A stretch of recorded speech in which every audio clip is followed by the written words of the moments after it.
පින්වත්නි මේ පින්වත් සියලු දෙනාම දැන් මේ සූදානම් වෙන්නේ බොහෝම වටිනා පින්කමක් සිද්ධ කරන්නට ඒ ලෝතර බුදුරජාණන් වහන්සේ ඔබ අප සියලු දෙනා කෙරෙහි මහත් වූ අනුකම්පාවෙන් කරුණාවෙන් දේශනා කළ සසර දුක්ගිනි නිවීම පිණිස පවතින උතුම් සද්ධර්මයෙන් විදක් ශ්‍රවණය කරන්නටයි සූදානම් වෙන්නේ. විශේෂයෙන්ම අද මේ දේශනාව සිද්ධ කරන්නට විශේෂ හේතුකුත් තියෙනවා. හේතුකුත් වුණා ඒ ඕස්ට්‍රේලියාවේ මෙල්බන් නුවර පදිංචි වෙඳලා මේට දින කිහිප එකට හෙතදී අභාව ප්‍රාර්ථ වෙච්ච කලුරිය කළ සෝමා බදුලිය පින්වත් මෑණියන්ට පින් අනුමෝදන් කරන්නට කියන කලන අදහස් ඇතුව කලන සිත් ඇතුව තමයි අපි මේ ධර්ම දේශනාව අද සිද්ධ කරන්නේ.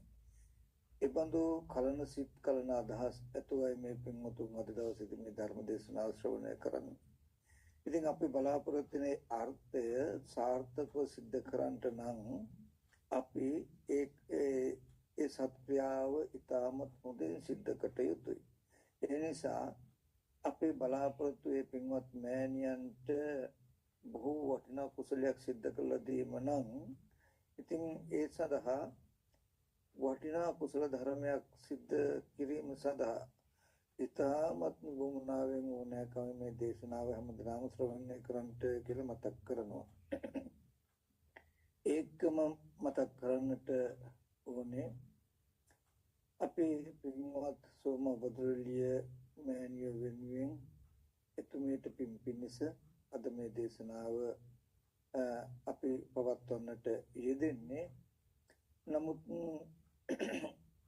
ඒක මිනිස්සු හැටියට ඒ පින්වත් මෑණියෝ අසුරු කරනකොට ජීවත් වෙච්ච අසුරු කළ පින්වත් සිල් දෙනාගේ යුතුයකමක් හැටියට අපි මේක කරනවා කටයුතුයි.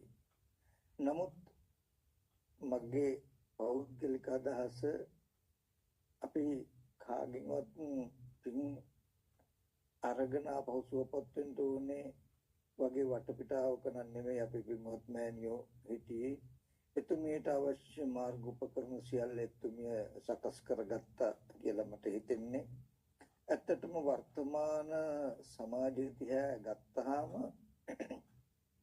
මුළු සමාජයේටම ආදර්ශවත් මාතාවක් හැටියට මට තේරුණේ. ඒ වගේම බුදුරජාණන් වහන්සේගේ ශාසනය වර්තමානයේදී මේ ජීවමාන වෙච්ච අවස්ථාවක් හැටියට මම දැක්කේ. මොකද මේ පින්වත් මෑණියන්ට රෝගාබාධයක් තියෙනවා කියලා ආරංචි වෙච්ච වෙලාවේදී බොහොම සිහියතුව නුවණැතුව එකට වෙන ශල්‍ය වෛද්‍ය වෙදකමක්වත් කරන්නේ නැතුව එතුමිය නෑ මේක මම සිහියතුව ඉවසන්නම් කියලා ඒ සඳහා ප්‍රතිකාර කරන්නෙත් නැතුව කටයුතු කළ බව මට මතකයි. බොහෝ දෙනෙක් Tamanට රෝගයක් අපහසුතාවයක් ලෙඩක් හැදුනහම ඒ ලෙඩ Tamanගෙම වෙලා මගේම වෙලා අඬලා වැළපිලා විලාප දීලා නොයේක් විදි විශ්ෂණයටපත් වෙන ලෝකයක් තුල ඒ පින්වත් මෑණියෝ ඒ රෝගය හැදුනත් ඇත්තටම බොහෝ කාලයක් ධර්මයේ තුල ජීවත් වෙච්ච උපාසිකාවක් බුදුරජාණන් වහන්සේ දේශනා කළ උපාසක රත්නයක් හැටියට බොහොම සිහිනුවණින් ඒ යථාර්ථයට මුහුණ දුන්න පින්වත් මෑණි කෙනෙක්. එතුමිය බොහෝ කාලයක් ධර්මය අහලා ඒ ධර්මය තුල ජීවත් වෙච්ච මාතාවක්. ඒ නිසා එතුමිය දැනගෙන හිටිය මේ කය මමවත් මගේවත් මගේ ආත්මවත් නෙමෙයි නේතම් මම නේසෝ හමස්මින මේසෝ අත්තාති. මේ ලෙඩ වෙන කය ලෙඩ වෙනවමයි. කුරුල්ලන්ට බිත්තර දාන්න කැදල්ලක් යම්සේද මේ කය රෝගයන්ට කැදල්ලක් කියලා බුදුහාමුදුරු දේශනා කළ ඒ අවවාදයේ පින්වත් සෝමවැණියෝ හොඳට දැනගෙන හිටියා. ඉතින් ලෙඩ වෙන කය ඇතුව ලෙඩ නොවන සිතක් එතුමිය හදාගත්තා. ඉතින් අන්තිම මොහොත වෙනකම් මටත් කීප අවස්ථාවක් කතා කළා. මමත් උපදේශ දුන්න සිය පවත්වන හැටියට නුවණ පවත්වන ආකාරයට.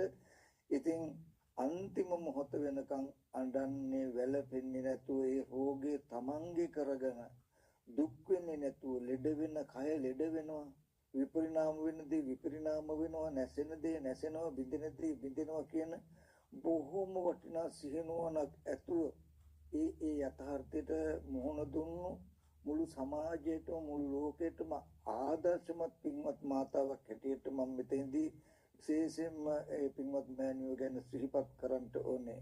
මොකද ඒක කට යුතුම දෙයක්. වර්තමානයක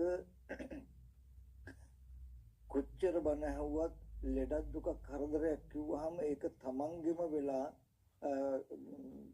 ඒ තුලින් දුක් වෙන ලෝකයට බොහොම කදිම නිදසුනක් හොඳ පාඩමක් කියලා දුන්න අපේ පින්වත් මෑණියෝ වර්තමානයේක. අපි සමාජයට ගොඩාක් වෙලාවක රෝගාබාධයන් හැදුනහම ඒකට සිහි මුලා නොවි කම්පා නොවි සිහියෙන් නොනුදුණු අය ගැන අපි අතීතයේ අහලා තියෙන වර්තමානයේ දකින්න අපිට ගොඩක් අපහසුයි. නමුත් මම හිතන්නේ පින්වත් බොහෝ දෙනෙකුට අන්තිම කාලේ දැක ගන්න තිබුණා නම් ඒ පින්වත් මෑණියෝ අන්තිම අපහසුතාවයට කායික දැඩි පීඩාවක් දැඩි රෝගී ස්වභාවයක් තිබුණත් කිසිම වෙලාවක හිතින් දුබල නොවි ඒ කය තමන්ගේ නොවන විදිහට හිත පරිස්සම් කරගෙන නිතරම ධර්මයේ තුලක ඉඳමින් එතුමිය ලැබපු මනුස්ස ජීවිතයේ හිස් නොවන විදිහට කටයුතු කරලා මේ සම්බුද්ධ ශාසනයට හිමිකාරියක් ජීවිතය අවසන් කෙරුවා යන හැඟීමයි මගේ තියෙන්නේ. මම හිතනවා ඒක හැඟීමක් විතරක් නෙමෙයි මේක තමයි යථාර්ථය. ඉතින් ඒක අද මම මෙතෙන්දි මතක් කළේ මේ ධර්ම ශ්‍රවණය කරන මේ පින්වත් ඔබ සියලු දෙනාටත් ඒක මම හිතන හොඳ පාඩමක්. අපි චූටි අසනීපයක් සමාජයට ලොකු රෝගයක් නෙමෙයි පොළොවේ කොම් බඩේකම හැදුනත් ඒක තමන්ගෙම වෙලා හඬනකොට වැළපෙනකොට ඒ පින්වත් මෑණියෝ අවවාදයෙන් නෙමෙයි ආදර්ශයකින් බෞද්ධ උපාසිකාවක් උපාසකෙක් නැත්තම් මේ ශාසනයේ අහලා තියෙන සුතදර කෙනෙක් ජීවිතය යථාර්ථයට මුහුණ දෙන්නට ඕනේ මොන වගේද කියන කාරණාව කරලා පෙන්නනවා.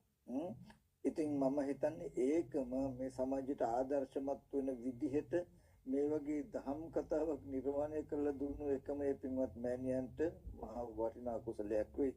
ඉතින් එතුමිය ලැබු මනුෂ්‍ය ජීවිත හිස් නොවන ආකාරයට මේ ශාසනයෙන් පිටක් සරණක් ලබාගෙන එතුමිය කර්මානුරූප